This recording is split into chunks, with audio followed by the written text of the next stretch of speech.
Come all you young fellows that follow the sea, to me way, blow the man down, put a vent on your ears and listen to me. Hello everybody and welcome to the Spoiler Warning Podcast. This is review number 602 with a review of Blow the Man Down. I'm Christopher Schnese. And I'm Stephen Miller. And if you're joining us for the first time, the Spoiler Warning Podcast is a weekly film review program. Each week, we're going to dive in, debate, discuss, and argue over the latest films coming to a streaming platform near you. This week, we are talking about a film that is available to everybody on Amazon Prime Video. I assume you can rent it there, too, if you're not a Prime customer or a patron or whatever. I think so. But, so we watched this on Amazon Prime. So this is a story about some people that live in a little fishing town. And my question for you, Stephen, which is sort of a weird statement, which I'm asking for your input on, is while watching this, so the weird thing is I have grown up most of my entire life, like a mile, a tiny bit more away from the beach. So technically, all of my hometowns at all times, including now, are technically like oceanside. I literally grew up in Oceanside, but are Oceanside towns. Living in Oceanside, you've probably murdered someone also, so I feel like this movie must have just registered on so many levels. No, but seriously though, I've always lived in seaside towns, basically, like my whole life. There was a small period of time where I moved inland a little bit. For the most time, I've been in seaside towns. But watching this film, there was multiple times where I thought to myself, that'd be kind of cool to live in a seaside town and just have like fresh fish all the time. Oh, 100%. Why have I not always had fresh fish? I don't know. I keep telling you gotta freshen up your fish collection. Like, you just let it sit and sit and sit. And I don't know why you're never gonna like throw good parties that way. But no, I didn't know you were going to go the fish angle. I thought you were just going to go the tranquility and how nice it would be to live in like a little fishing town by the ocean, because I definitely felt that watching this movie. And I think with Manchester by the Sea, we also both kind of noted that it would be a very nice. Yeah, I mean, like we, back when we went to Tribeca, that was the weekend. It was one of your anniversaries was the end of the weekend after the film festival. Mm-hmm. So you and I had split up for those last few days of the trip. And I seriously thought about just hopping on a train and driving a few hours and going to like the area that film takes place, just because the idea of it sounded really cool. Yep. I did not do that, but yeah, I think that there's something, I romanticized maybe isn't the proper word, but there's something about these like East Coast high up, not high up elevation wise, but like high up in the United States, like East Coast coastal cities that feel so much different than the coastal cities that we have grown up in here. That like feels very cool, and it feels like a place that I would want to be and live simply, like once I retire or something like that. I think part of it for me has to do with temperature and weather. Like because it is up north in the East Coast, they get snow, right? Yeah. And everything seems very chilly in the morning. And there's something I get very nostalgic about when I imagine that, like waking up and needing to light a fire to stay warm, or going for a walk and you're kind of shivering, and then throw a fish on, the pan and make yourself a meal.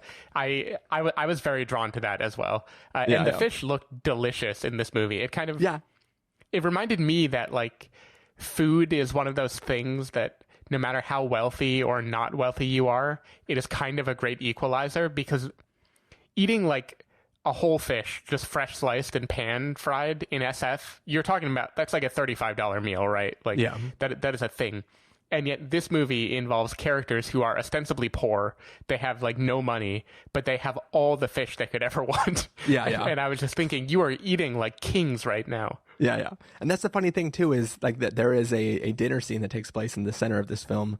And I won't talk about what's happening in that scene, but their meal is literally fish fillets, I guess, and like green beans and carrots or something like that. Like, it's a very, very simple meal, but it's still just watching them set that on the little like cast iron griddle thing. I was just like, man, how great would that be to just like come home at night, unwrap some fish, throw it on the griddle, and just kind of like sit with that ocean air coming in and hitting you, and then just it was awesome. So good. All I wanted is some haddock. Is that haddock I smell? All right. Well, Stephen, now that we're done talking about coasts that we don't live on and lives that we don't live, what do you say we get into this review? Let's do it. We're going to take a listen to the trailer for Blow the Man Down and then come back and give you all a review. On a New England isle, in a good seaport town, to me away, hey, blow the man down. Can you start over? I'm confused. It was confusing. But you had to do it right. Oh no. I lost control. With a brick. You said it was a harpoon. So what are we gonna do now? Should have just called the police. Hello? Priscilla Connolly? You have a small skiff, right? Could get a little grody. A body wash up on the rocks. Enid's business is bringing shame to the town. I try to protect these girls, but I can't do everything. What did she mean by that? It used to be real bad around here. Get away from me! If it's not Enid's girls, then it's our own daughters. We wanted something better for you. By starting up. Go on, drink up. Drink up.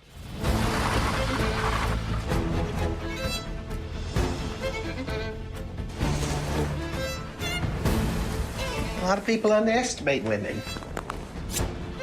That's why they can get away with a lot.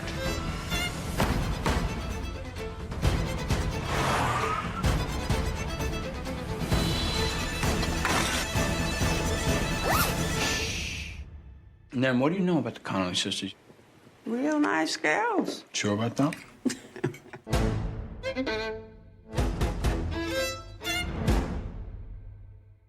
All right, so that was the trailer for Blow the Man Down.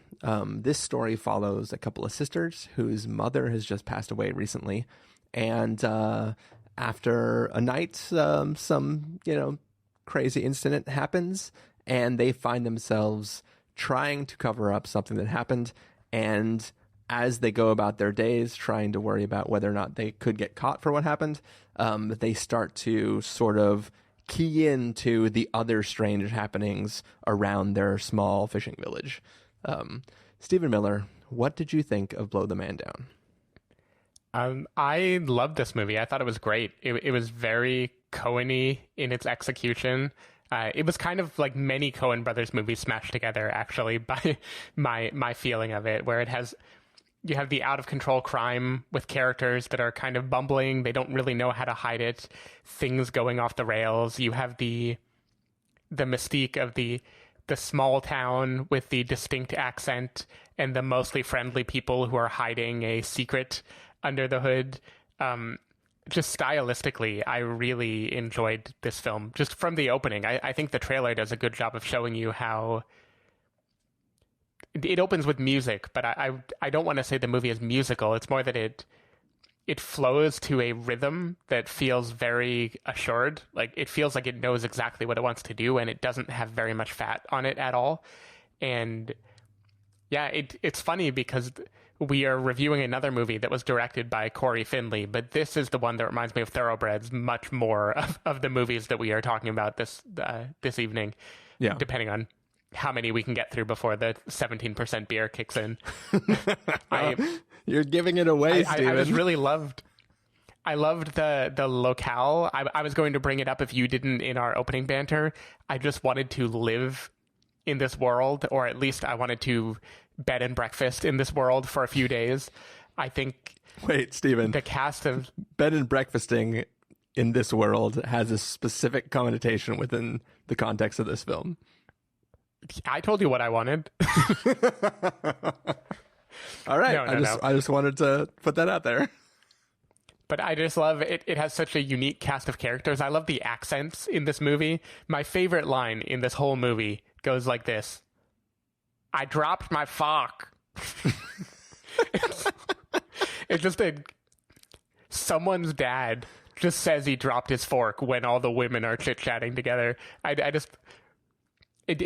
has that same joy of Fargo, of just everyone getting really into this very specific accent. And yeah, I thought it was a great twisty mystery. It reveals its hand slowly, but in a pleasant way. It has a good build-up. I think it has a little bit of that Guy Ritchie, things are going crazy and multiple characters are going to converge and then diverge. And I just liked the way that dramatically played out. I thought that was good. And yeah, a lot of newcomers here. I thought both female leads did a great job. I don't think I've seen them in anything before, as far as I can tell. Sophie Lowe and Morgan Saylor. Margot Martindale as Enid is just so deliciously, just like a perfect character actor. A big Kathy Bates energy, I feel. And yeah, it was just, it was great. It was quick. It was fun. It was entertaining. It was stylish. I loved the musical interludes. I loved the use of audio in this movie. The strings that you hear in the trailer had this very off-putting style. I was really into this movie. Yeah, so before I get into my piece, you sort of hinted that we're trying to review 3 things this weekend. Where in the sequence of films did this film place for you? I watched these in the same order I proposed that we record them. So I watched this one. So this is where I'll get in the personal side. I watched this in Saturday morning when I was about to propose to my girlfriend and I needed to kill time in the morning. She wasn't awake yet and I didn't know what to do with my nerves. So I will admit I may have been biased in my viewing of this movie, but I watched this alone at like 6 a.m. on Saturday. Right before like the biggest moment of your, or second, technically it'll be the second biggest moment of your life because actually. Yeah, birth was pretty big. But I mean, like, the proposal should be second to the actual ceremony of when you get married. Right. But yeah. So I watched this film third in my lineup. Is this the only film you watched this day? I assume on this day, this is the only thing that you got to. I also watched The Sound of Music, but we don't need to talk about that. I mean, we could just review The Sound of Music. Okay, yeah. So I watched this film third, directly following having watched Extraction, which we will have a review of third. So, caveats to everything that's about to come out of my mouth. I think that I definitely like this film less than you did. To me, it kind of came off as somebody trying to emulate a Coen Brothers film because it has all the pieces and the sort of making of a Coen Brothers scenario, but I never felt the cohesiveness between the separate groups of individuals that are all vying for their dominance within the overall story arc, right? As you watch this film, you slowly learn about sort of the past history of the town and what cliques there are and what may or may not have happened in the past and stuff like that. And I think that in the end, those different groups, they don't feel like they ever find out about the other groups. It just feels like the story is really, really complicated for the viewer, but not for the people participating in it, right? Like nobody really knows the truth about the other people who are participating in the story. It's just 3 separate stories kind of happening all at the same time. And we, the viewers, get to see into how they overlap, even though the characters never really overlap. I mean, right. 2 of the 3 kind of overlap a little bit, but they have no context for how the overlap is happening. They just, like 2 of the groups know about a bag of money, and besides that have no context for any other connection between anything else in this story. And I kind of felt that it was kind of fun to play with each of these characters. Like, I like the performances and I like the level of intrigue between each of the characters. But whenever somebody took some action to gain sort of dominance in their own personal arc, I never really cared. And whenever the sisters, who kind of are the catalyst for the story taking off, are in a situation that is technically kind of scary for them, I never fully grasped what the people making it scary could actually know, given their lack of knowledge of the overall arc. And I kind of just felt like, I see you're trying to create a world with a bunch of things that are intertwined, but I never felt the strings went further than, oh, and here's the part where this character will say something that the other story arc knows about, and it'll make you think. Like, I just felt let down a little bit in general. I like the performances from people, as I said, and I kind of like the individual little arcs, but I kind of don't know. I mean, maybe because I never lived in a town this small, and I don't have that sort of like, what does it feel like to grow up in a place where like every single citizen in this town knows your mom and has a history with her, and then now you are trying to make your way in this town and also somehow try to afford to live in the house that she didn't really leave to you but left to you the debt. Like, it seems like there's so many little mini stories happening and they don't all work together, and I kind of was waiting for things to kind of cohere, and I never felt that it did. I had a feeling you might feel this way, because I do think this movie is almost entirely location and style. I don't think this movie is plotted in such a way that there's going to be a major payoff of the way the threads weave together.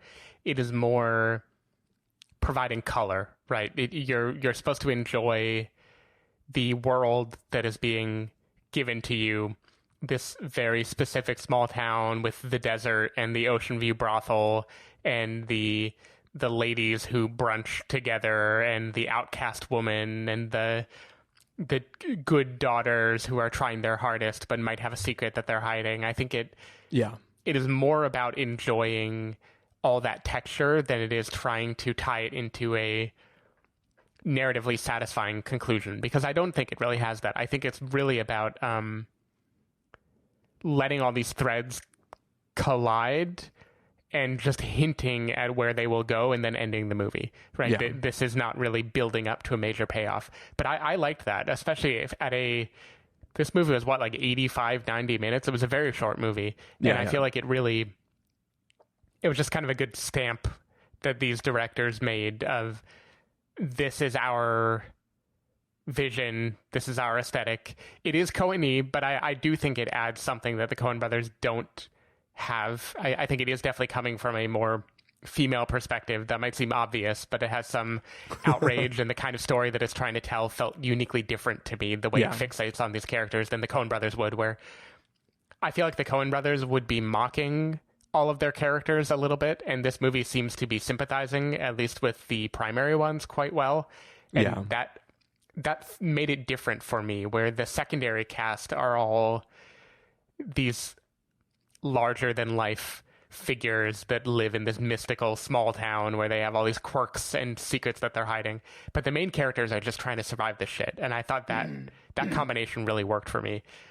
I liked a lot of the, I'll say, tertiary characters, the people who just barely show up to, like Officer Justin. The older women? What was that? Oh, the old women especially. Yeah. But the officer trying to do the right thing, trying to be charming, also operating in this small town. I liked him a lot. I like Gail Rankin as Alexis. She is one of the workers at the Ocean View who is one of those threads that you mentioned at the end, revolving things that they know. I just thought that this movie had a lot of fun stylistic flourishes, and it really kept my attention well. And those music interludes, I might just be a sucker for this. I think that the acapella fishermen singing these songs is fucking amazing. Like, I couldn't help but think, as I watched this film, like, there is something about like hardened working man acapella voice that has like it's something about the tenor and the cadence of singing those songs that I think just it creates a mood and sells you on this like feeling that I don't even know how to explain it, but it was fucking awesome. It made me realize how much overlap there is between the sea shanty and the Irish jig. I felt like there's a lot of combined like folk heart in that, like that description you just made of the working man in a tenor singing. To me that was exactly what it conjured too, and it really just gave me shivers. I tease my girlfriend all the time because she is Irish, and I tease her that like our modern conception of what pirates are really just Irish folk. So so I always tease her that like I'm like, hey, they're playing Irish music, but it's really just like a pirate movie or something like that. Irish. Yeah. And I know she's probably listened to this episode, so this will be fun. Yeah, I loved the music in this movie, and I think the times they choose to cut back to those singers. I know you could compare it to Oh Brother, Where Art Thou, right? I understand there are a million Coen Brothers comparisons you could make if you wanted to. Where art thou? What'd I say? Oh brother, where art there? I think I said thou. I think that was a glitch. Hangouts had a glitch. This is the part where being the person who edits the episode is an amazing power that I have. I know you could compare it to Oh Brother, Where Art Thou, right? You're right. You can just pull the word there from any other part of this episode and shove it in that statement. But yeah, I loved it. This was it was a Tribeca 2019 film, so we missed it by a year. But it feels like the kind of movie that I would stumble into in a festival like that and feel like I have found something special and hidden that deserves to be seen.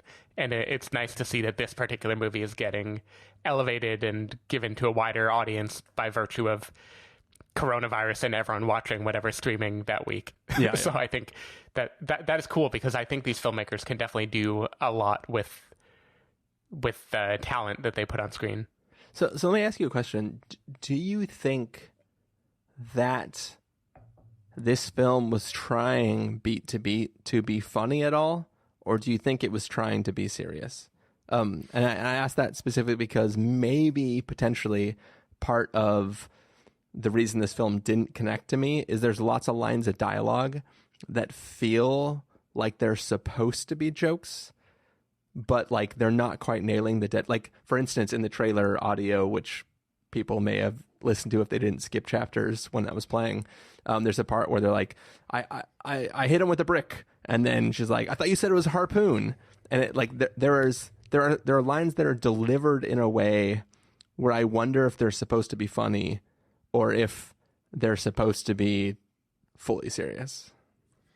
I think it is luxuriating in some middle ground between serious and funny, where everything is extreme and the town that they live in, the charm and quirk of that town is supposed to come through, and the ridiculousness of their situation kind of juxtaposing the smallness of the town and of the aims of the people with the evil mastermind style that is forced upon them by their situation. Yeah. I think there is humor there. I was not like laughing out loud during this movie, but I also was not feeling deadly serious. I was feeling tickled by this movie. That was kind of my takeaway. I definitely felt that had I grown up, I mean, like, your family's from the East Coast. I don't know how close to this sort of area they are.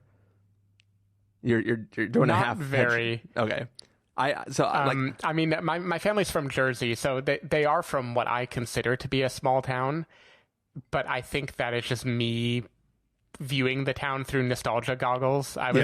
It probably is nowhere near as small as the town that we're watching in this movie. Yeah, I kind of got the impression it would be like if I watched a film that took place in Oceanside, California, and was set in the 90s.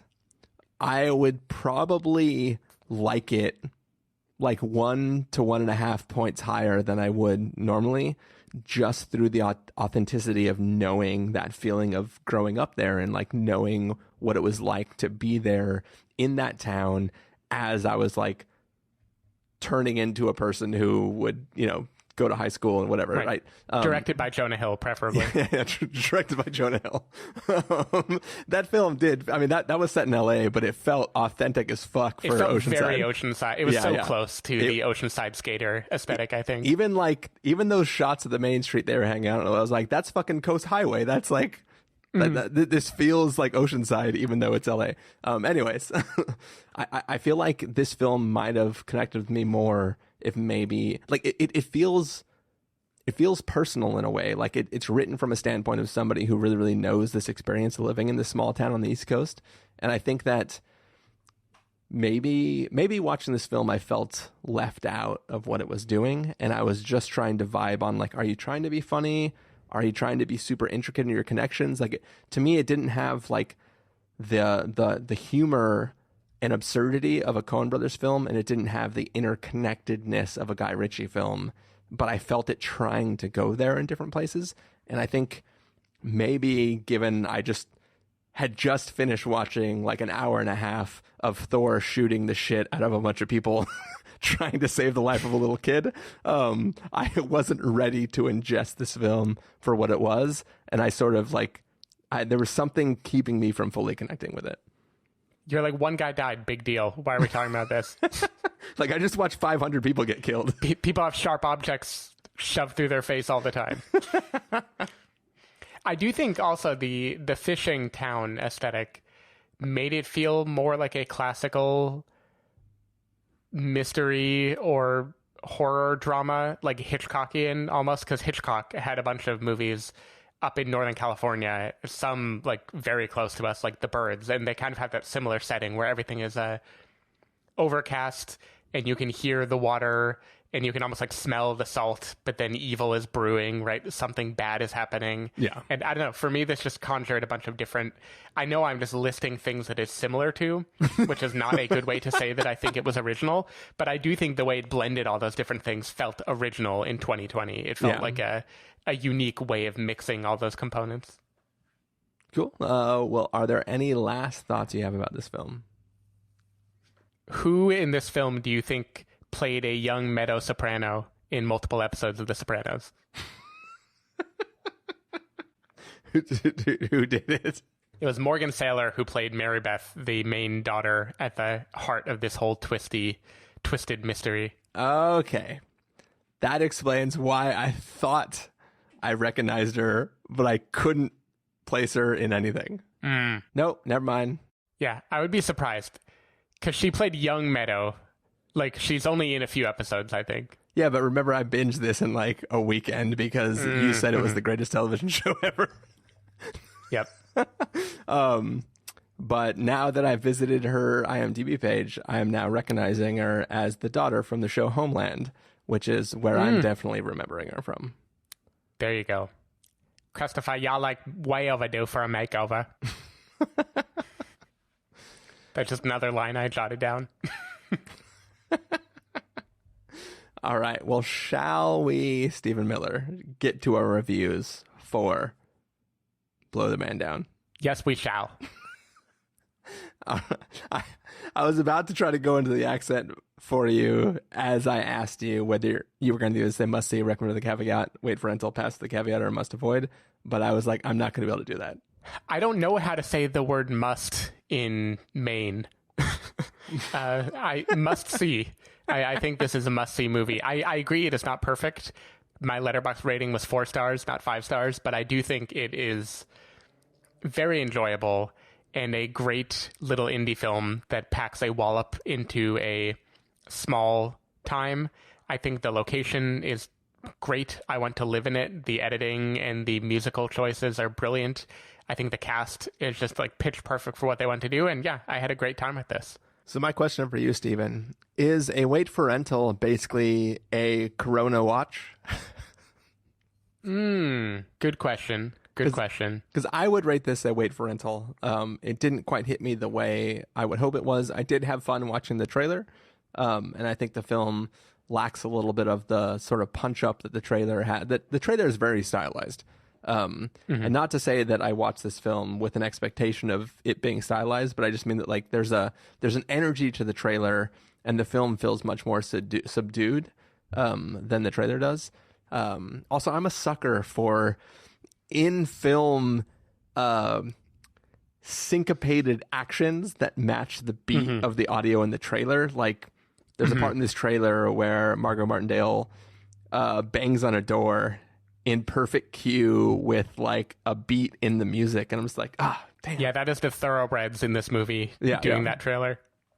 And I think that this film is a much more simplified version. It's not like a style. This film doesn't feel stylistic. This film feels not quite naturalistic, but like absurdist naturalist. if that sort of makes sense. Man, I got so much style out of this movie. I Really? think maybe I didn't watch the trailer. I wonder if that helped me. Maybe. I mean, to be fair, my comparing it to the trailer is me watching the trailer as we're recording the audio for this podcast. So Okay. it's not specifically. I think I watched 2 seconds of the trailer and then sent it to my girlfriend and was like, "Hey, I'm reviewing this weekend. Do you want to watch it?" So I think I tried to stay mostly away from it. I just had to watch the first, quarter of the trailer to make sure my joke about what the trailer was based on the the thumbnail image and the title was inaccurate. And I'll keep that comment for myself. Yeah. But yeah, so I'm going to give it a wait for rental. All that being said. So that is going to bring us to the end of our review of Blow the Man Down. Stephen Miller, where can people find you throughout the week if they want to do so? If people want to do so, they can find me at twitter.com/sdavidmiller or sdavidmiller.com. People can find me at ChristopherInRealLife.com or Twitter.com/ChristopherIRL. You can find the podcast over at thespoilerwarning.com, where you can get a bunch of the back episodes of the show. If you want to subscribe to the show, you can do so in Overcast, Stitcher, Apple Podcasts, or wherever podcasts are found. If you want to know when the episodes go live, you can follow us at twitter.com/spoilerwarning, facebook.com/thespoilerwarning, or instagram.com/thespoilerwarning. If you want to get a hold of us directly, you can send an email to fans@thespoilerwarning.com, or you can use the contact form on our site. Music for this episode will come from the soundtrack to Blow the Man Down, so hopefully you are enjoying that Seaman acapella music. But yeah, as we mentioned in this episode, that was review 1 of 3. We'll see how far we get. But We're going to make it. We're trying to have this review of Blow the Man Down, a review of Bad Education, and also a review of Extraction. So stay tuned, and we will see you in a bit. Bye. Bye. Some time to blow